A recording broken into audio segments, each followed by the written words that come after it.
नमस्कार दोस्तों, आपका स्वागत है अपना एग्ज़ाम क्लासेस में। तो दोस्तों, जैसे कि आप देख ही रहे होंगे कि हम अनुपात और समानुपात पढ़ रहे हैं और अनुपात और समानुपात हम टेस्ट सीरीज के माध्यम से पढ़ रहे हैं।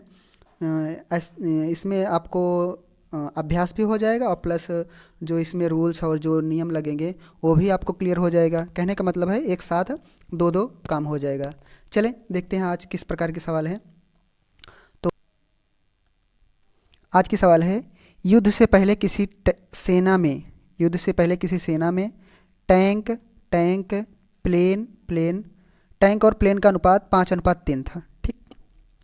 कोई सैनिक टुकड़ी है, उसके पास प्लेन और टैंक टैंक जो होती है उसका अनुपात जो है 5 और 3 के अनुपात में है, लेकिन निश्चित संख्या नहीं पता है।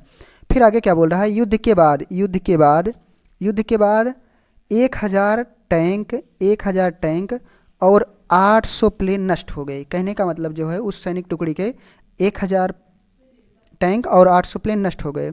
टैंक तथा प्लेन का अनुपात 2:1 हो गया। कहने का मतलब है युद्ध के पहले वह तो 5:3 में था, लेकिन युद्ध के अपरांत यानी युद्ध के बाद जो है उसका अनुपात 2:1 हो गया।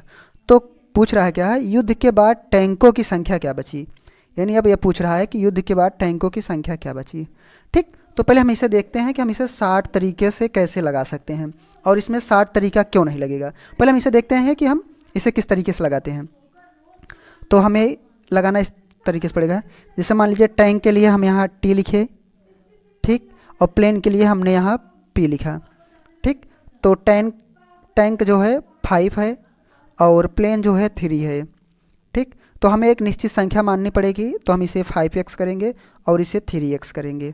अब यह बोल रहा है कि 1,000 टैंक और 800 प्लेन नष्ट हो गए। कहने का मतलब है 5x माइनस 1,000 ये तो टैंक हुआ, ये टैंक हो गया टैंक, और जो है 3x माइनस 800 ये तो प्लेन हुआ, ये जो है प्लेन हुआ, ये प्लेन हुआ। ठीक। इतना बचा तो इसका अनुपात क्या निकल गया, इसका अनुपात निकल गया दोस्तों 2:1 आ गया। इसका अनुपात 2:1 आ गया। तो हम इसे सॉल्व करेंगे। यहाँ लिखेंगे 5x लिखेंगे, ठीक, माइनस 1,000 आ जाएगा, 1,000 आ जाएगा, बराबर 2 3 6x माइनस 8 दूना 1600। ठीक। अब हम इस 1600 को इस तरफ लाएंगे और इस 5 को हम इस तरफ लाएंगे, तो यहाँ हो जाएगा 1600 प्लस हो जाएगा, 1600 प्लस हो जाएगा, माइनस 1,000 हो जाएगा, माइनस 1,000 हो गया, और यहाँ से 5x, यहाँ से ये बचा हमारे पास 6x और माइनस 5x। तो कहने का मतलब है x बराबर जो है यहाँ 600 आ गया, 600 आ गया, x बराबर हमारे पास 600 आ गया, यानी x का मान जो है हमारे पास 600 आ गया। ठीक। अब हम यहाँ लिख लेंगे। ठीक। यहाँ x की वैल्यू यहाँ पुट करेंगे तो हम पाएंगे क्या, 5 गुणे 600 करेंगे तो आ जाएगा, टोटली आ जाएगा हमारे पास 3,000। तो युद्ध के दौरान जब युद्ध शुरू हुआ था तो हमारे पास 3,000 टैंक थी। ठीक। तो 1,000 टैंक नष्ट हो गई, तो स्वाभाविक है हमारे पास 2,000 टैंक बचेगी। अंत में हमारे पास 2,000 टैंक बचेगी। ठीक। अगर एग्जामिनर अगर यह पूछता कि आपके पास प्लेन कितनी बची, तो हम क्या काम करते, यहाँ लिखते 3 गुणे 600। ठीक। यहाँ हो जाता 1800।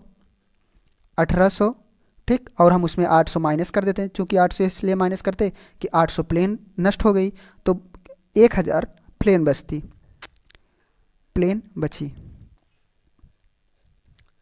ठीक। प्लेन बची। तो कहने का मतलब है हमने टैंक का भी निकाल लिया और प्लेन का भी निकाल लिया। ठीक। अब आइए देखते हैं हम इसे 60 तक, मतलब यहाँ जो हम बिना x को माने क्यों नहीं लगा सके। आखिर ऐसा इसमें क्या था कि जो हम इसे बिना x के माने नहीं सॉल्व कर सकते थे। देखिए क्या होता है, जब हम 60 तरीके से जब लगाते हैं तो उसमें कई चीज़ों का ध्यान रखा जाता है। जैसे कि यहाँ जो है ये है 5:3। ठीक।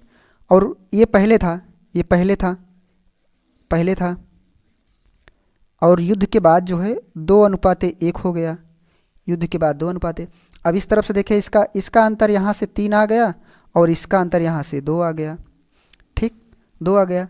तो कहने का मतलब है हम इसे बराबर करेंगे तभी हम इसे जोड़ घटा सकते हैं, ठीक।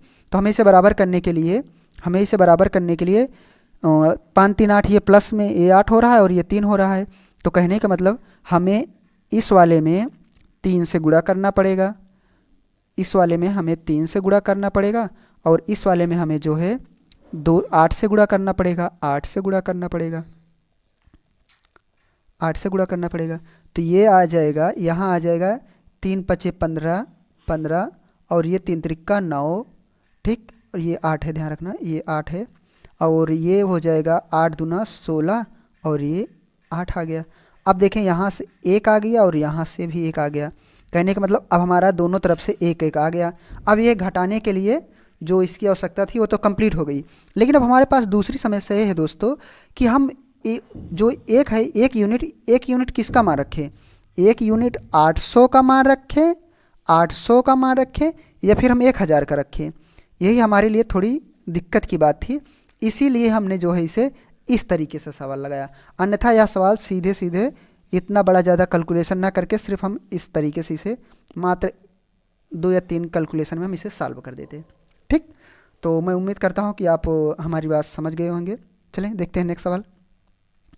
नेक्स्ट सवाल है, रिजवान ने एक बक्से में लाल और नीली कांच की गोलियां रखी हैं, ठीक। एक बक्सा है, मान लीजिए ऐसा है, कोई एक ऐसा बक्सा है, ठीक। रिजवान के पास ऐसा कोई एक बक्सा है दोस्तों,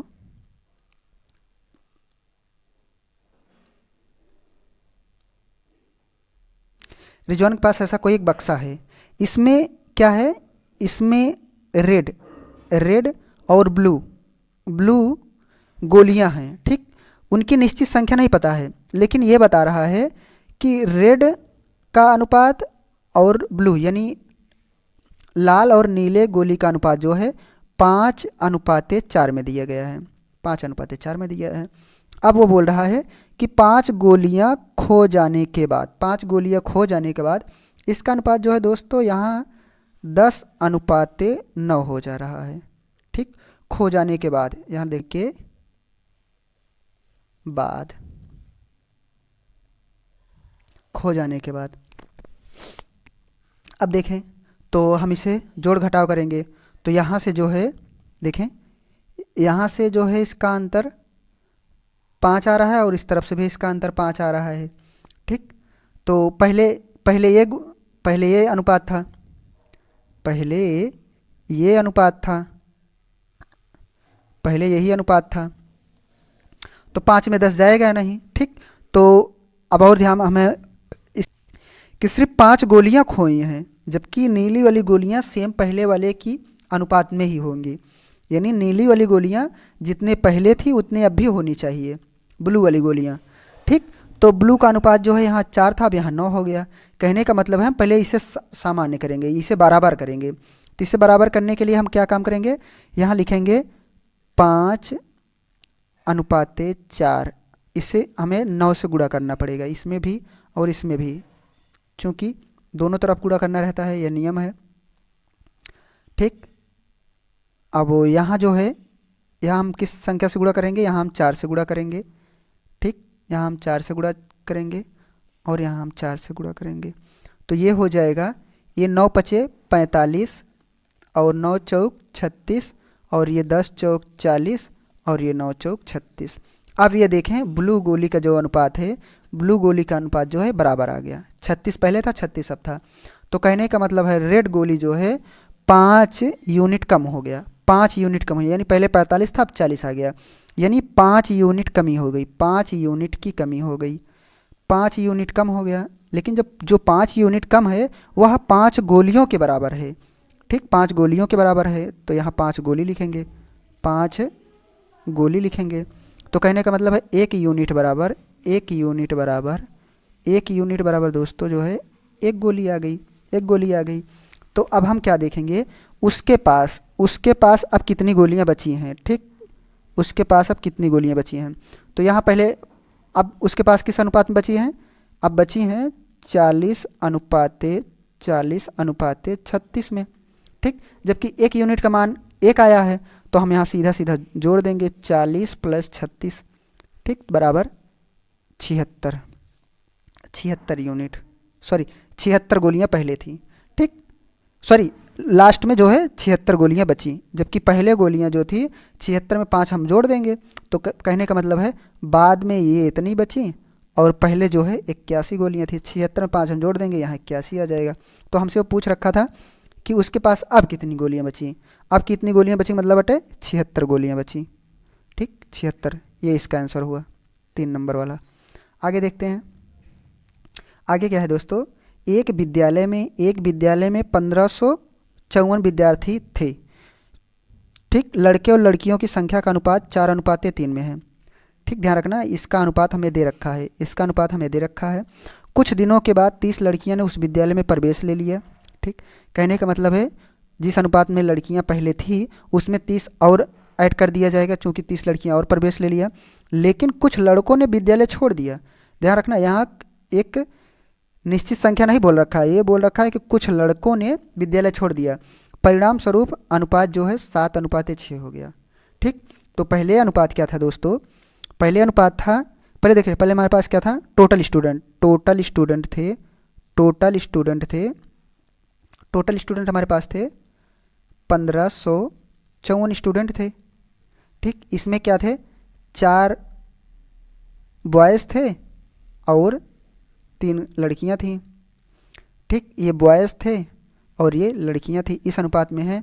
तो हम देखेंगे कि पहले लड़के कितने थे और पहले लड़कियां कितनी थी, पहले कितने संख्या इनकी कितनी थी, ये तो अनुपात में है।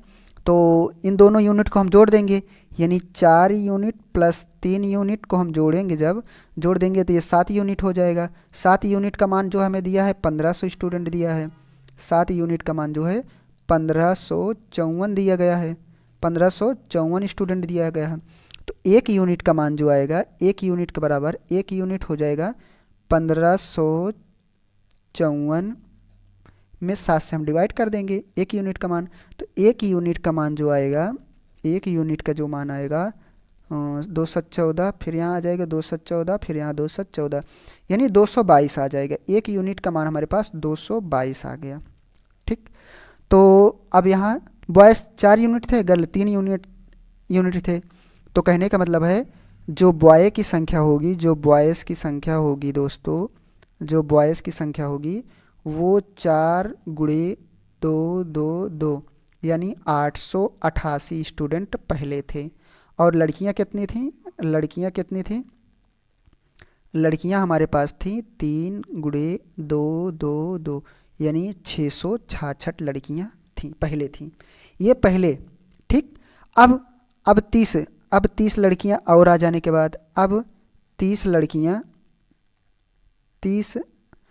लड़कियां और आ गई, ठीक, 30 लड़कियां और आ गई। तो इस तरह से इनका संख्या जो हो गया 30 लड़कियों को हम और ऐड कर देंगे, तो ये हो जाएगा यहाँ से 6 हो जाएगा और ये 6 3 9 हो जाएगा और ये 6 हो जाएगा, 696 हो गया।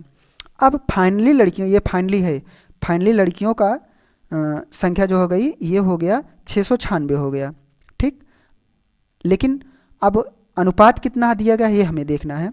तो फाइनली जो अनुपात है, फाइनली यहाँ पहले क्या है, यहाँ 4:3 में पहले था, बाद में 7:6, ठीक। तो यहाँ से कुछ लड़कों ने छोड़ा है, ठीक, उनका अनुपात हमें नहीं पता है, ठीक। यहाँ से कुछ लड़के माइनस हुए हैं, यहाँ से कुछ लड़के माइनस हुए हैं, ठीक है, बॉयज़ वाले में, और ये गर्ल वाले में जो है, ये गर्ल वाले में जो है 30 लड़कियाँ ऐड हुई हैं, 30 लड़कियाँ ऐड हुई हैं, तब इसका अनुपात जो है, ठीक, 7:6 हुआ है। तो यानी कहने का मतलब 696 हो गया है, इनकी संख्या 696 हो गई है, यानी 6 यूनिट का मान, 6 यूनिट का मान दोस्तों, 6 यूनिट का मान 696 आ गया, ठीक, 696 हो गया। तो एक यूनिट का मान, एक यूनिट का मान हो जाएगा दोस्तों, यहाँ लिखेंगे 696/6, तो करेंगे 6 कम 6, 6 कम 6 और 6 छंग 36, 116 आ जाएगा। ठीक, 116 यूनिट यहाँ आ जाएगा, एक यूनिट का मान, एक यूनिट का मान। अब हम स्वाभाविक है यहाँ 7 यूनिट पर गुणा कर देंगे, 1 गुणे 6, तो गुणा करेंगे 7 छंग 42 की 2 हासिल 4, 7 एकम 7, 7 4 11 के 1 हासिल 1, 7 एकम 7 1 8। ठीक, बाद ठीक है, शेष बचे लड़के यहाँ लिखेंगे, शेष बचे लड़के, शेष बचे लड़के, शेष बचे लड़के, ये शेष बचे लड़के। तो पहले लड़के कितने थे दोस्तों? पहले लड़के हमारे पास थे 888 लड़के थे, लेकिन अब कितने बचे हैं? अब 812 लड़के बचे हैं। तो 888 में हम 12 से जब घटाएंगे तो ये हो जाएगा 6 2 8 और ये हो जाएगा 76। ठीक, 76 हो जाएगा।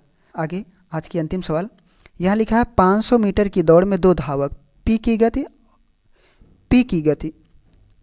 ठीक, पी की गति और क्यू की गति, यहाँ थोड़ा से टाइपिंग एरर है, और यहाँ क्यू है। ठीक, यहाँ क्यू है, यहाँ क्यू है। पी का अनुपात जो है 3:5 में है। पी 200 मीटर का स्टार्टअप लेता है। ठीक, पी 200 मीटर का स्टार्टअप लेता है। दौड़ खत्म होने के बाद पी और क्यू के बीच कितनी दूरी रह जाएगी, यही पूछ रहा है। देखें तो इनकी जो है गति देखेंगे, गति में पी और क्यू की गति हम देखेंगे, पी और क्यू की गति। पी 3 से गति कर रहा है और क्यू जो है 5 से गति कर रहा है। ठीक, दूरी कितनी है? दूरी जो है, दूरी 500 मीटर है, दूरी 500 मीटर है। अब लेकिन जो है पी जो है 200 मीटर का स्टार्टअप लेता है, यानी ऑलरेडी 200 मीटर वो पहले से चल रखा है। ठीक है, तभी वह दौड़ की जो प्रतियोगिता होती है तभी स्टार्टअप होता है। तो 500 में 200 निकल जाएगा। कहने का मतलब है अब पी को जो है सिर्फ 300 में ही दौड़ लगानी पड़ेगी, 300 में ही दौड़ लगानी पड़ेगी, और उसकी गति जो है 3 की है, 3 यूनिट है। तो कहने का मतलब है उसका समय जो आएगा 100 आएगा। ठीक, 100 आएगा। अब देखते हैं क्यू जो है, क्यू कोई स्टार्टअप नहीं लेता है। क्यू जो है 500 मीटर की पूरी दूरी को अपने 5 यूनिट से करेगा। ठीक है, तो या इसका भी जो है 100 ही आ रहा है। तो कहने का मतलब है टाइम दोनों का सेम लग रहा है। ये समय आया, ध्यान रखना, ये समय आया, ये समय आया। कहने का मतलब समय जो है दोनों का सेम आ रहा है। तो इसका मतलब है दोनों एक साथ पहुंचेंगे। मैं उम्मीद करता हूं दोस्तों कि आपको सवालें समझ में आए होंगी। अगर फिर भी कोई सवाल में किसी प्रकार का कोई डाउट है तो आप हमें मैसेज कर सकते हैं। ठीक है, हमारा व्हाट्सएप नंबर है 8468002840 या फिर 8127347751। ठीक, इस पर आप हमें मैसेज कर आप अपनी सवाल जो भी हो, ठीक, किसी भी तरह की, कोई मैथ हो, रीजनिंग हो, या फिर कोई जीके जीएस से संबंधित हो, जो भी हो, आप हमें ऑनलाइन के माध्यम से पूछ सकते हैं। तो मिलते हैं नेक्स्ट क्लास में। Bye bye.